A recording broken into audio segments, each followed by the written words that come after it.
Bitcoin and Ethereum, let's talk about, I don't really mess with the other ones because I don't understand them or know enough about them, but given the size and the market cap of Bitcoin and Ethereum, I consider them the large caps, and they're the ones that I have a bit more confidence in, they're not just going to go pop and disappear. So like my reason for getting into it, and I got into it last summer, basically around sort of May, June time. And my reason for getting into it was basically, and when I say getting into it, before that, after the 2017 nonsense and it being all over the news, I dipped maybe a few grand into it max, right? Maybe a couple of grand. So that's not what I call being into it, right? So then last summer I decided, okay, there's actually something going on here. And the reason why was because I'm quite into Real Vision. I don't know if you know Real Vision as a channel. It's all like finance, education and stuff. But basically, like this is like seasoned macro investors who've been in the game, who've been in financial markets for 20, 30 years and are basically looking at the macro landscape and looking for where the opportunity is. And a lot of them are coming around to the idea that the massive opportunity is in Bitcoin because of all the ridiculous amount of monetary debasement going on and the fact that 20 trillion can just be printed out of thin air.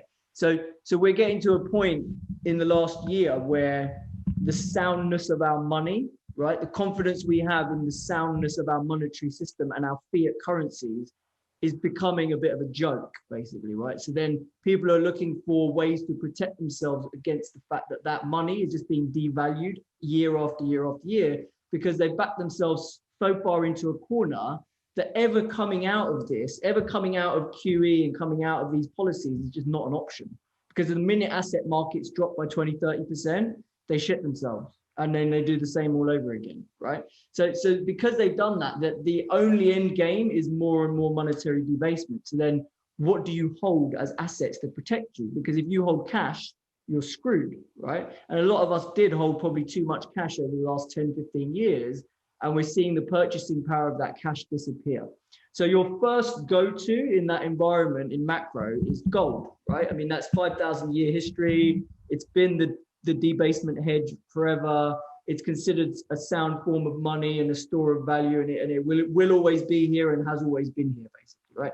So that's the first port of call. So clearly a large chunk of your portfolio needs to be in that. But what Bitcoin offers you is an alternative to that. And it's quite an interesting alternative because it's digital. It has scarcity in that, the mining of it has got a fixed, requires, I won't go into the detail, but it's got a scarcity. It's got a network effect in that it was the first one that ever came up, which was in 2009. And its network has grown and grown and grown to the point where it's so far ahead of anyone else in terms of a network that any new coins that come along trying to beat it just haven't really got a hope. Because think about an exponential growth curve. If you're 10 years ahead of everyone else, they're never going to catch you, basically, right? So Bitcoin kind of is the first and is the leader in terms of that network effect, right? It's obviously not heavy, not hard to transport and stuff. You can ping it across to the other end of the world in an instant kind of thing.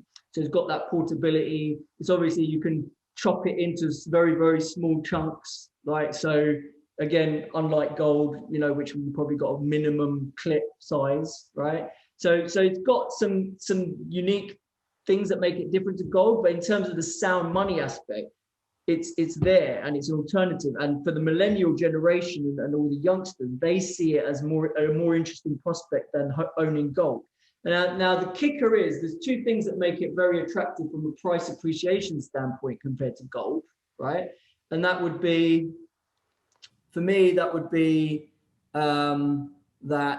the adoption story, okay? So, clearly gold is a 10 trillion market. Loads of people own it, have done forever. It's considered an asset class and it sits in people's portfolios, right? Like big money managers, they own a portion of their assets in gold. So that adoption's already happened, right? Whereas in Bitcoin, until it becomes a 1 trillion market cap, a lot of people won't even look at it, right? So there's this whole idea that the more the price goes up, people actually get brought into the space and the adoption comes in. And that's just starting to happen last year. So you've got all these corporates now adopting it. You had Tesla buying 1.5 yards. You got this guy at MicroStrategy who put like $500 million into it and tripled his money. So you've got various big US corporates who are openly saying they're in it. You've also got major macro hedge fund managers like Stanley Druckenmiller and Paul Tudor Jones endorsing it. So you've got big heavyweight players now saying this is a legitimate asset class, right? And so that adoption is happening, and that's why we're starting to see all this traction, basically, right? So the thing that isn't so great about it is how volatile it is, right? So you could buy it today and it could drop by a half over the weekend, but you just got to live with that risk, basically, right? Because it's in the price discovery phase, and we don't know where it's going to go and where it's going to end up, where fair value is, when everyone has kind of embraced it and adopted it and realized that, yes, it is here to stay. It does have a place. Once they realize that, and once everyone realizes that, then we'll see, we'll kind of see where we are in terms of value, and maybe the volatility will come down. But at the moment, it's crazy high vol, but that's kind of a good thing, because that crazy high vol is the reason why you can make 5 times or 10 times your money in a relatively short space of time. But you've got to go in with your eyes open that money can also evaporate very quickly. So don't put your whole house on it, basically, right? So that's the way to think about it. So I see it as an alternative store of value over the long term, not really a short-term store of value because it's too volatile, but it's definitely a fiat currency debasement hedge. And in the world that we're in, when I said the guys are backed into a corner in QE, what I'm saying is anytime we've seen the Fed try to slow down QE into quantitative tightening and back away from the easy money policy, the asset markets have turned around and said, you ain't allowed to do that, basically, right? So that's what I mean when they're backed into a corner. It's like asset markets won't let them come out of this. Asset markets are addicted to stimulus. They're addicted to QE. And the minute you take that away, or even threaten to take that away, asset markets are going to throw a tantrum, basically. And that's what we see, right? And the way they backstopped the credit market after COVID, without them sitting there on the bid in the credit market would collapse, and that would be a calamity, basically, right? So that's what I mean by them being backed into a corner. Anyway, as a bit of a long-winded explanation, but that gives you a sort of breakdown of why I considered it to be legitimate, and it has to be a part of your portfolio. Then only you can decide how much of your portfolio, right? But it has to be a part of your portfolio, and it has to be a long-term perspective on it, basically, right? So I said to myself, I'm going to accumulate X amount over the next 6 months. I'm going to allow myself to average in, and that smooths out the volatility for me. And by the end of the year just gone, I had a certain amount I wanted to own. Now, as it happened, I only allocated 60% of what I intended to, and the thing went 5x, basically, right? So I got a lot more than I'd intended to have by the end of the year, but that's because of price appreciation, right? So anyway, so I've got a nice little pot of crypto now, and now I'm managing that, and I'm managing that using options, because options allow me to do that, right? And I'll kind of walk you through trades that I do and how I do that, basically. All right. So basically on this platform, you can trade futures and options. Obviously on Bitcoin, you can trade what they call perpetual futures, right? Which I believe is just very similar to spot. I don't ever trade them, to be honest with you. But I think perpetual just means they never expire. Yeah. And then you've got various maturity futures. But I'm not a big futures trader on DERIBIT. The reason I'm on this exchange is because I like optionality. I like the non-linear payoffs that you get in optionality. And that's what I'm sort of here to show you and talk about. Okay. Now, lower down, you've got all the option expirations. Generally, I tend to trade more on the front couple of months myself, but you can trade longer. And we'll look at some analytics pages that show you like the curve and the shape of the curve and all that stuff in a bit. But let's just bring up the February chain, for example. So here you got the options chain, okay? That's what you call an options chain for those of you who don't know what that looks like. So you have the list of strikes along the middle, down the middle. You have bid offer spreads for the calls on the left-hand side. So all of these options are calls, all of these options are puts, okay, of the various strikes. So each row represents a different strike, okay? You also have other nice little metrics that you need for options that tell, so you've got the bid offer spreads, which are here, this column, bid offer, bid ask, and you have implied vol. So this will tell you what the implied vol is for the options using the pricer that they use at DERIBIT. So you have to take their word for it that is the vol, but you know, generally it's fairly accurate, I would say. You've got so after the vol, you've got the volume that's traded, you've got the size on the bid offer, you've got the delta of the option, right? So the delta of the option is very important because the delta of the option will tell you how this option's price will move with respect to a move in the actual price of Bitcoin. Okay, so a 50 delta option, if Bitcoin moves up by 1,000 points, you got to expect that 50 delta option to move up by about 500, right? $500, let's say, if Bitcoin moves by $1,000. Yeah, that so gives you how it participates with the move in spot.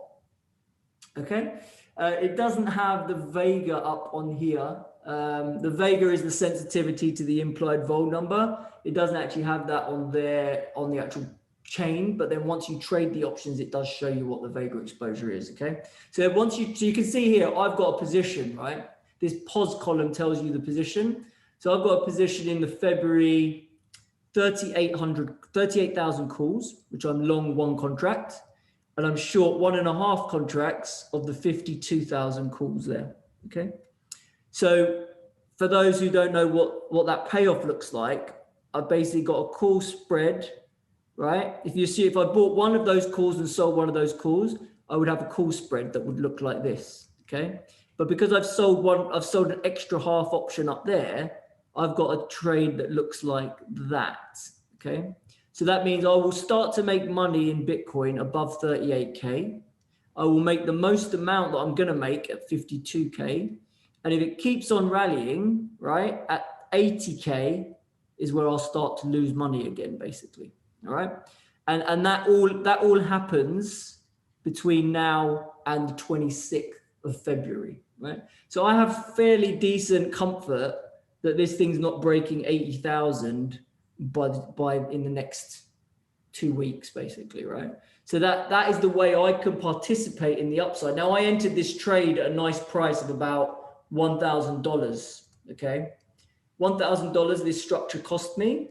And it can make me a maximum amount is the distance between these two strikes. So it can make me 14K, or well, that's what it can be worth. So I can make 14 minus the 1K that I spent. So I can make 13 grand out of a $1 grand investment, basically, if we end up at 52,000 in 2 weeks, which the way we're going is a pretty realistic probability, right? So this is a way that without, investing a shitload of money into Bitcoin, right?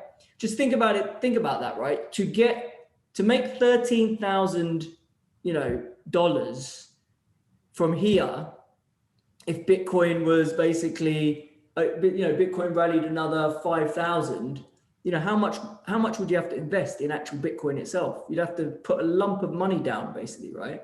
But these option structures allow you to have exposure to that specific scenario up to that specific expiry date.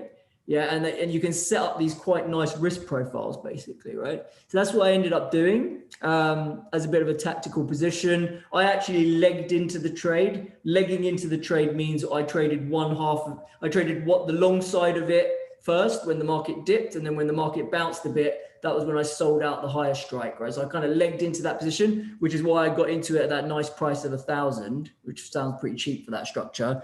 Right now, the structure's worth, you can see, right, these options are worth about 11 grand mid-market. These are worth about 2.5. So if you multiply 2.5 grand by 1.5, that's roughly 4. So 11 minus 4 is about 7 grand. So right now, the structure's worth 7,000. I paid 1,000 for it. So you can see down here, it shows you your positions, and you can see the P&L.